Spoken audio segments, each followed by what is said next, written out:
Hello, everyone, and welcome once again to the Temple Institute Parsha class. My name is Gedalia Meyer, and I'm podcasting from Maludumim in Israel. Human beings are contradictory in nature. We love and we hate. We care deeply about others, and we couldn't care less about others. We like to focus on the commonality that unites us all as people, and yet we constantly find ourselves dwelling on the differences that divide us into separate and conflicting groups. We want to be free in every definition of the word, and we loathe that freedom when we find that it makes us insecure. A major aspect of the human personality is to live with these contradictions. We have learned from tens of thousands of years of training and adjustment to our circumstances to recognize the contradictions and to learn to live with them.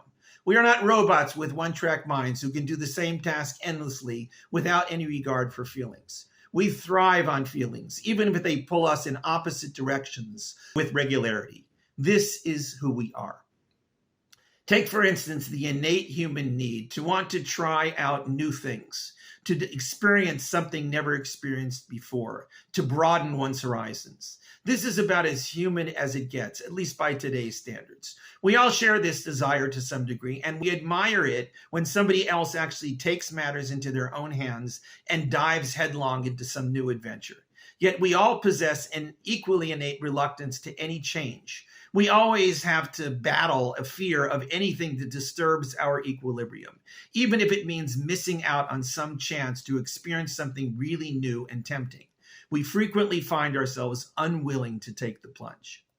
But new experiences are an unavoidable and essential part of life. They are what makes us grow as individuals and what has enabled us to become the person that we have become. Without them, we tend to stagnate and to go nowhere. We all know this and to some degree desire it. So why are we so often reluctant to do anything to rock our own boat? This also is probably a result of countless eons of collective experience. Human beings have found through age after age and through decade after decade that we only feel secure when we know what's coming down the pipeline. Is it good to be open-minded about new ideas and new experiences? There is little question that in much of the Western world, there is no question. Of course, it is good to be open-minded about everything. In more traditional societies, the opposite is true. Open-mindedness leads to a breakdown of stability within society. It is those traditions and those time-worn ways of doing things that keep the wheels turning. But as anything that smacks of tradition is gradually being shunned in the modern world, the pendulum is noticeably shifting towards seeing that stability as antiquated and even evil. Although most of human history has been dominated by traditional lifestyles that allowed little to no room for change, there has always been an undercurrent of evolution and revolution in the works. Usually it worked so slow that it was undetectable. It crept in like a cancer to some and like a breath of fresh air to others. Within our own individual lives, we sense this creeping assault on our personal stability, and we either welcome it or dread it, depending on the circumstances. Nowhere are these contradictory feelings towards change more dramatic than in the ever-growing technology of AI. Starting from nothing about 50 years ago, it is now on our doorstep waiting to take over everything. Many people can't wait for the day when we no longer have to do any of the tedious chores of life, like writing or arithmetic or planning or speaking. They may even look forward to an inevitable future of no longer needing to think. But others see all of this as nothing less than an apocalyptic plague. It will get its claws into every aspect of our lives, leaving us with only tidbits of usefulness and a fraction of the sense of purpose that we all secretly crave. Most are somewhere in the middle, realizing that it is here and will only get bigger, but privately wondering if this is really a good thing or the technological equivalent of an addicting drug. What does the Parsha have to say about any of this? Certainly it has nothing to say about AI, but it may have something relevant to say about our contradictory feelings towards change and new experiences. The Parsha is called Re'eh, which means see. That small world opens up a world of topics in one of the most varied parshas in the Torah. It is the first of three parshas in the middle of the book of Deuteronomy, which are essentially long lists of commandments. In this case, there is no single unifying theme. The commandments cover many topics, ranging from the need for a central shrine for all forms of unified worship of God, to a major overview of the biblical precepts of kosher animals, to a multifaceted description of the various idolatrous temptations to be aware of, to the Shemitah year, the final year of a 7-year cycle in which all private debts are to be remitted. At the end of it all is another long listing of the three major holidays that occur in the biblical year: Pesach, Shavuot, and Sukkot. It is quite difficult to detect some common theme in all of this. There's no question the overall idea is that the Israelites should keep the laws of the Torah and worship HaShem exclusively. But within that general goal, it is not easy to understand the connection between the laws of eating only kosher animals and the rules about dealing with a false prophet pushing some idolatrous form of worship. What does remission of debts every 7 years have to do with not eating the blood from an animal?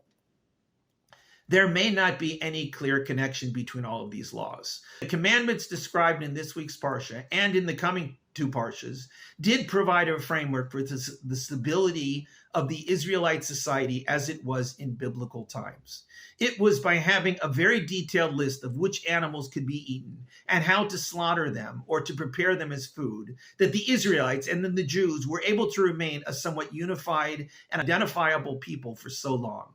It was because they had very strict rules on what was permitted and what was forbidden as far as modes of worship and ideas about religious belief that the Jews remained the Jews for about 2,000 years longer than expected.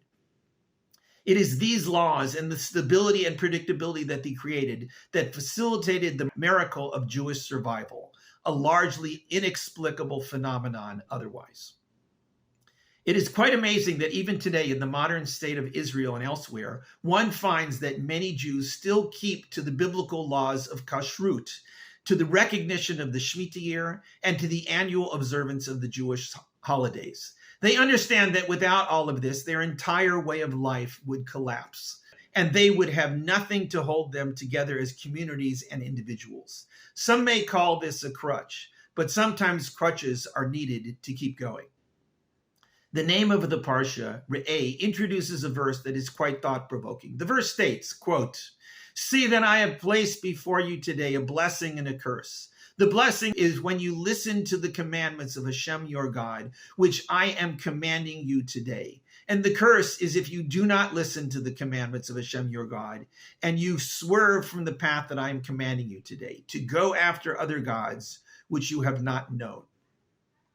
The Parsha goes on to describe how the blessings and the curses will somehow be placed upon two hills on the eastern side of the land of Canaan.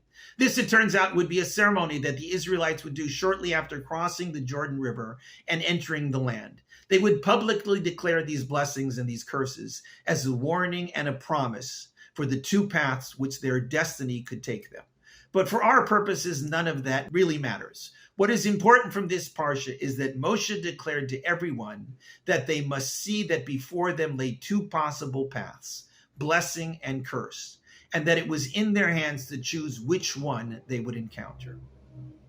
There is a question on this dramatic declaration. HaShem brought them out of Egypt with the Exodus. They were divinely led through 40 years of wandering in the wilderness. They were brought after many trials and tribulations to the cusp of the promised land. This was the fulfillment of the great plan that was set in motion with the Exodus.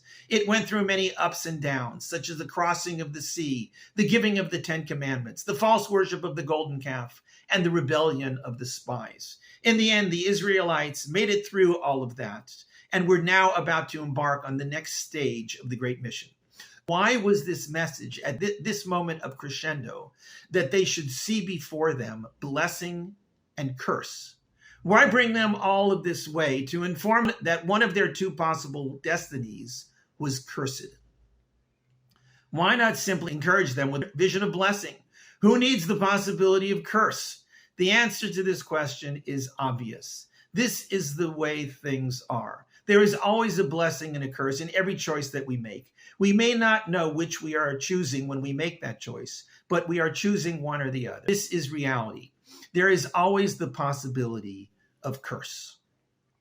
We may be reluctant to change, believing that change itself is a curse, but we may find that refusing the opportunity for change was also a curse. We may see nothing but blessing in the next new thing that comes down the technological pipeline. It may seem like a dream come true, which will solve all of our problems, but we can never be 100% sure if this blessing is really nothing but a disguised curse.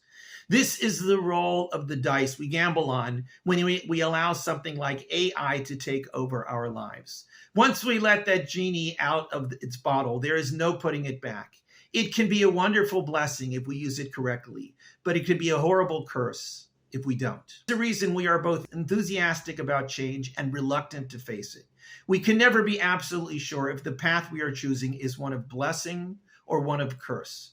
Both paths are before us as we embark on any new phase of the journey. We have to see them before us and recognize that they are both very real possibilities. A life of blessing is ours for the taking, but only if we make the right choices. Shabbat Shalom.